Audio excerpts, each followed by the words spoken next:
ညောင်ကျိုးကလုံးဝမရသေးပါဘူးဒါကျွန်တော်ရရှိထားတဲ့သတင်းပေါ့နော်ကျွန်တော်သုံးသက်ချက်မှာလုံးဝညောင်ကျိုးမရပြန်မရပါဘူးလုံးဝနောက်ဆုတ်ထားရပါတယ်နောက်ထပ်ထပ်မကြဖို့ကြိုးစားရမှာပါအဲ့ဒါတော့အမှန်ပဲအဲ့တော့ကျွန်တော်အနေနဲ့ကတော့ကျွန်တော်ရရှိတဲ့သတင်းကိုမချွင်းမချမ်းပဲနဲ့နော်ကျွန်တော်ပြောတတ်တဲ့အတွက်ကြောင့်မို့လို့ကျွန်တော်နော်အေးဇွဲကတော့အတူယူရမယ်လေဟုတ်တယ်အေးဇွဲကတော့အတူယူရမယ်မြန်မာရှယ်လင်း channel မှာကြိုဆိုပါရစေမြန်မာရှယ်လင်း channel ဆိုရင်နေ့စဉ်ဥတလာရေးနဲ့ပတ်သက်တဲ့သတင်းထူးသတင်းကောင်းလေးတွေတင်ဆက်ပေးနေတာမို့မြန်မာရှယ်လင်း channel ကို subscribe လုပ်ပေးပြီးအသစ်တွေပေးရအောင်ဘေးနားက notification လေးကိုပါနှိပ်ပေးခဲ့ပါနော်ကြည့်ရှုသူများကိုအထူးပဲကျေးဇူးတင်ပါတယ်ရှင်ဒီနေ့အားလုံးလည်းသိတဲ့အတိုင်းပေါ့ဦးမဲအွန်လိုင်းလဲမြန်မာပြည်ပြန်ရောက်လာပြီသူအကောင်းဆုံးဆောင်ရွက်နိုင်ခဲ့တာကိုတွေ့ပါတယ်နော်သူခီးလည်းတာယာဖြောင်ပြခဲ့ပါတယ်တစ်ဖက်ရက်ကတော့ငိုကြွေးခြင်းတွေနဲ့ကြံခဲ့တယ်ပေါ့ဗျာနော်မနာလိုခြင်းတွေငိုကြွေးခြင်းတွေဒေါသထွက်ခြင်းတွေနဲ့ကြံခဲ့ပေမဲ့လည်းကာဂျိုကြီးခင်ဗျာမှာတော့တာယာနဲ့ပြန်လာနိုင်ခဲ့ပါပြီသူ့ရဲ့ mission တွေအကုန်လုံးလည်းသူဆောင်ရွက်နိုင်ခဲ့ပါပြီနောက်တစ်ခုအနေနဲ့က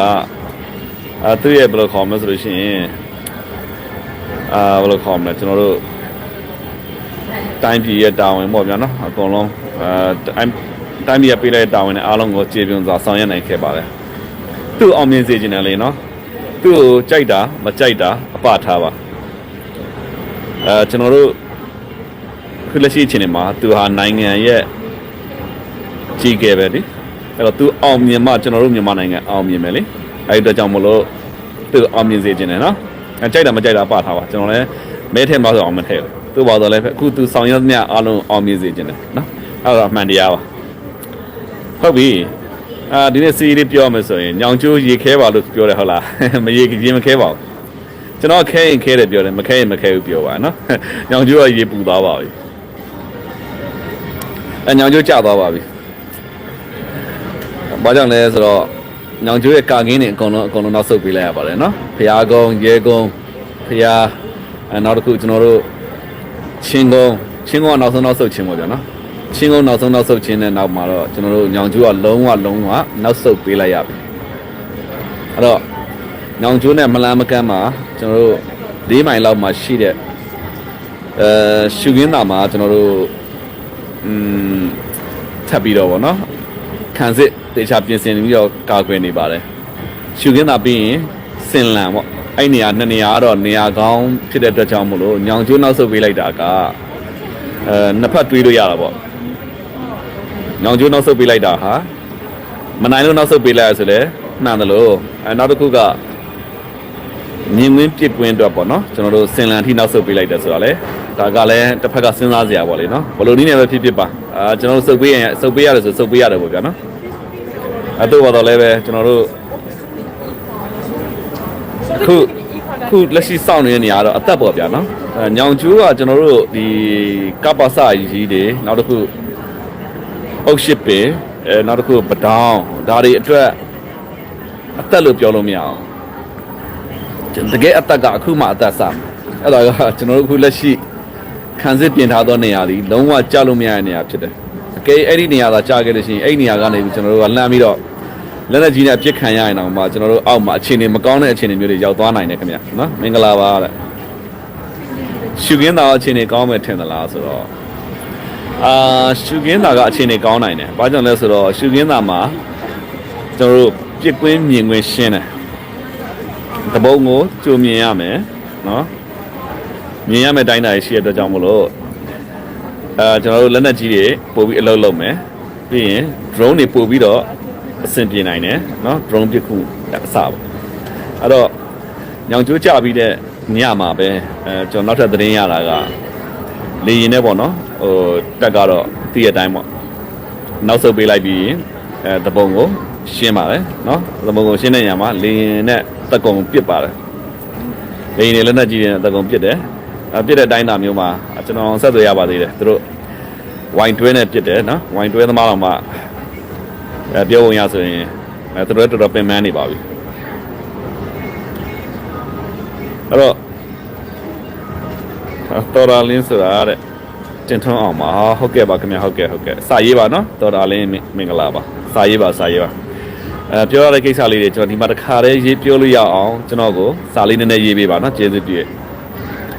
အေးတိုက်ပြီဆိုတော့မကြတဲ့နေရာရှိသလားကိုမအောင်နဲ့ဟုတ်တယ်အေးတိုက်ပြီဆိုရင်မကြတဲ့နေရာမရှိတော့ရှားနေတယ်နော်အဲ့တော့ဒါလည်းဝင်ခံရမှာဗျာနော်ပြန်ယူထားတယ်လို့ညောင်ကျိုးကိုတင်ထားတယ်ဆိုလို့ရှိရင်ဒါသူတို့ရတဲ့သတင်းဖြစ်ပါလိမ့်မယ်နော်သူတို့ရတဲ့သတင်းကတော့သူတို့ကဘယ်လိုယူဆလဲတော့မသိဘူးပေါ့လေနော်ကျွန်တော်ကတော့ဘယ်လိုခေါ်မလဲဆိုတော့ဒီနေရာမှာအတူပြီးရမှာကကြတော့ကျွန်တော်တို့တက်မတော်အကြီးပိုင်းတွေရဲ့နော်ဟိုအတုံးမကြမှုကလုံးဝအတူယူလို့မရအဲ့တော့ AA ကတတိရှိတာမဟုတ်ဘူးကိုတက်မတော်အကြီးပိုင်းတွေကအတုံးမကြတာပါနော် AA နဲ့တက်မတော်နဲ့ရှင်းကြည့်လိုက်ရင် ARV တိုင်းကိုတိတ်ခိုင်းလိုက်ပါတယ်AA ကဘာလို့တိုက်တိုင်းရနေတာလဲကိုမအောင်နဲ့ AA တိုက်တိုင်းရတဲ့အကြောင်းရင်းကကျွန်တော်တို့ပြောမှဆိုဦးမင်း online ညံပြင်းလို့ပါနော်ဦးမင်း online ညံပြင်းခြင်းအဲ့တော့ဦးစိုးဝင်းညံပြင်းခြင်းနောက်ထပ်ကျွန်တော်တို့ကဆတ်ထမှုရခိုင်ပြည်နယ်ကိုကင်တဲ့ကဆတ်ထမှုညံပြင်းခြင်းဒီဖြင်းသုံးဖြင်းကြောင့်ကျွန်တော်တို့ AA ကိုတိုက်တိုင်းရှုံးနေရတာပါနော်အဲ့တော့သူတို့တွေရဲ့အတုံးမကြမှုလို့ပေါ့ဗျာသူတို့တွေရဲ့အတုံးမကြမှုရဲ့အောက်မှာကျွန်တော်တို့ viewer မှုရဲ့ viewer ညံ့ဖြင်းခြင်းပေါ့နော်ပြောလို့ရှိရင်တော့သူတို့တွေကမှခေါင်းတွေကညံ့ဖြင်းတဲ့ခါကျတော့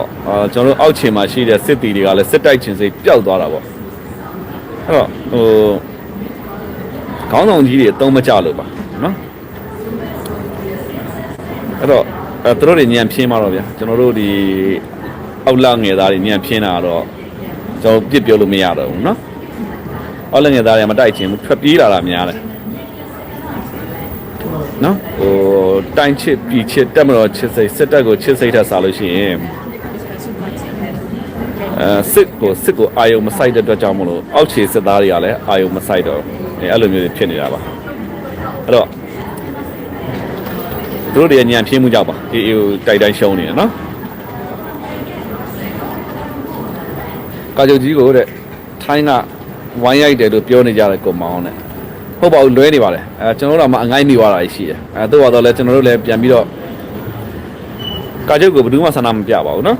ဆန္ဒပြတာကျိုးတို့ကျဲတယ်မရှိဘူးလားဆိုတာရှိတဲ့အတွက်ကြောင့်ကျွန်တော်အဲ့အနဲ့ရောသွားတာလဲပါတယ်ကျွန်တော်ပြောတဲ့ထဲမှာလေနော်ကာချုပ်ကိုဆန္ဒပြတာဆိုတာပြတယ်ဒါပေမဲ့လည်းဟိုထင်ကြီးအားလုံးကဟိုဘယ်လိုဖော်မလဲတောင်းနေပြတာမဟုတ်ဘူးသူတို့လူ10ယောက်မပြည့်တဲ့ဆန္ဒပြခြင်းမျိုးပြတာပါတယောက်ကအဲ့ဒီဘယ်လိုခေါ်မလဲဆိုရှင်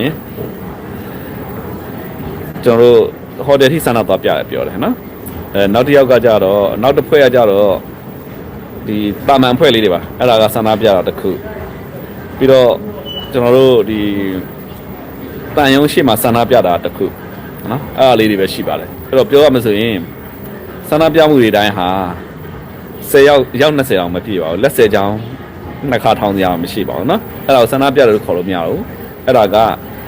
ဟိုဘယ်လိုခေါ်မလဲလူနည်းစုလောက်ထပြီးတော့တတိုက်ပေါ့ပြောရမလို့ဆိုရင်ပြည်မြို့ထဲဝင်လာနိုင်သလားဘရိုတဲ့ပြည်မြို့ဝင်လာမှာမဟုတ်လက်နဲ့ကြည့်ရရင်ပြည်မြို့ကလှမ်းပစ်လို့ရတယ်အဲရှူခင်းသားနေပြီးတော့အဲ့တော့ခေါ်ချက်မြန်မာနော်အပြင်ပြည်မြို့ကဝင်လာနိုင်တယ်အဲ့တော့ကျွန်တော်ရှူခင်းသားကြားလို့မရပါဘူးနော်ရှူခင်းသားကြားလို့မရဘူးရှူခင်းသားကနေပြီးတော့အောက်ကိုကြည့်လိုက်မှဆိုရင်အကုန်လမ်းမြင်ရပါလေနော်အောက်တောင်ဆင်းရမလို့အဲ့ဒီတော့ကြောင့်မလို့အခုကျွန်တော်တို့